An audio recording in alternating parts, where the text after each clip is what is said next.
اردو میں کی دنیا میں آپ سب کو میرا سلام۔ آج ہم آپ کو ایک حضرت نوح کے شہر اور پہاڑ ارارات کی کہانی سناتے ہیں۔ ارارات ایک شہر تھا جو مختلف مذہبی کتابوں کے مطابق ترکی کے علاقے میں واقع ہے۔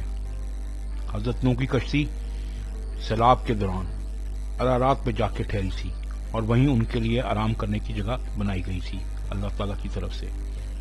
حضرت نوح علیہ السلام اور ان کی اولاد نے اس کو اللہ کی طرف سے تحفہ اور نجات کا ذریعہ سمجھا تھا اور بنی نوع انسان کے لیے ایک نئی تاریخ رقم کی گئی تھی۔ ہزاروں سال سے اس پناہ گاہ کو قدیم عبرانیوں نے ارارات کا نام دیا اور اس سرزمین سے ہی دوبارہ سے انسانی تاریخ شروع ہوئی۔ لوگ اس کو تلاش کرتے رہے، آخرکار ان کو یہ جگہ مل گئی، کیونکہ سیلاب کی وجہ سے بہت عرصہ تک دنیا میں بہت سی ویرانی رہی۔ صدیوں بعد لوگوں نے محسوس کیا کہ واقعی ایک طاقتور ملک ارارات کے پاس واقع ہے جس میں ایک امیر کبیر ثقافت موجود ہے۔ قدیم مصر اور بابل کے زمانے میں میسوپوٹیمیا کا علاقہ جو کہ شمال میں واقع تھا ارارات کے واقع تھا اور اس ملک کا نام تھا اراراتو۔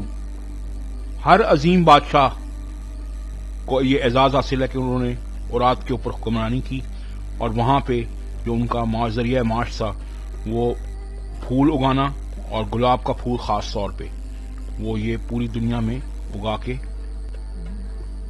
دیتے تھے۔ متعدد ملک جو تھے وہ اس کی فارمنگ بھی کرتے تھے اور اسی کے ذریعے اپنی روزی تلاش کرتے تھے۔ مختلف کتابوں میں ارارات کے ارد گرد بہت سے قلعوں کا ذکر ہے اور اس کی تعمیر اور اس کے اندر جو مندر بنے ہوئے تھے اور جس طریقے سے لوگ وہاں عبادت کرتے تھے اس کا بہت ذکر ہے۔ انگور کے باغات اور باغات کی کاشت اور ایک انتہائی مؤثر انداز میں، اس وجہ سے ارارات کا اراتو نامی ملک کے اندر فروٹ پوری دنیا میں جاتا تھا۔ آپاشی کی نہریں تھیں جن کا دنیا میں کوئی مثال نہیں ملتی۔ ایسی نہریں بنائیں ارارات کے لوگوں نے جو کہ اپنی مثال آپ تھیں۔ تاریخ میں بہت سارے بادشاہ گزرے لیکن ان میں ایک بادشاہ سارون دوم تھا جس نے اراتو کے اوپر کافی عرصہ حکومت کی اور اس نے دنگ رہ جانے والی ترقی کے نئے زاویے مقرر کیے۔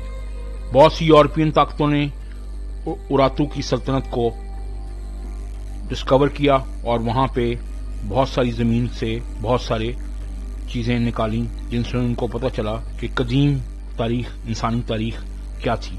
اور اس زمانے میں اراتو نامی ایک عظیم ترین قوم تھی جو ہزاروں سال قبل مسیح میں اپنی سلطنت قائم کر کے وقت گزاری تھی۔